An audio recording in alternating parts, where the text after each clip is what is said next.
এই ভ্লগটার মধ্যে কিন্তু অনেক রহস্য লুকিয়ে আছে। তোমরা যদি ভ্লগটা পুরোটা দেখো তাহলেই বুঝতে পারবে, তাছাড়া কিন্তু একদম বুঝতে পারবে না। আর এই গাছটার নাম হলো স্নেক প্ল্যান্ট।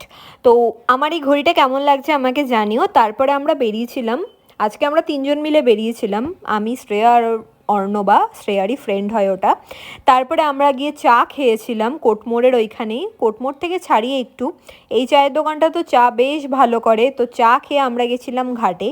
অনেক দিন পরে ঘাটে আসলাম, আর ঘাটে গেলে না আমার একটা আলাদাই শান্তি খুঁজে পাই আমি। আমার এমনিও খোলামেলা পরিবেশ যেখানে একটুখানি শান্ত নিরিবিলি হবে সেইখানে আমি গিয়ে মনে হয় যে আমি শান্তি খুঁজে পেয়েছি। তারপরে গেছিলাম প্যান্টালুন্সে, ওখান থেকে দুটো ইয়াররিংস নিয়েছি। এই দুটো ইয়াররিংসই আমি পুজোতে ইউজ করব, এখন আমি ধরবই না। তোমরা যদি দেখতে চাও ইয়াররিংস দুটো আমাকে জানিও, আমি তোমাদের সাথে শেয়ার করব। তারপরে গেছিলাম বিরিয়ানি প্লাজার অপোজিটেই একটা ক্যাফে আছে ওইখানে খেতে, কিন্তু এটাই আমার লাস্ট যাওয়া এখানে।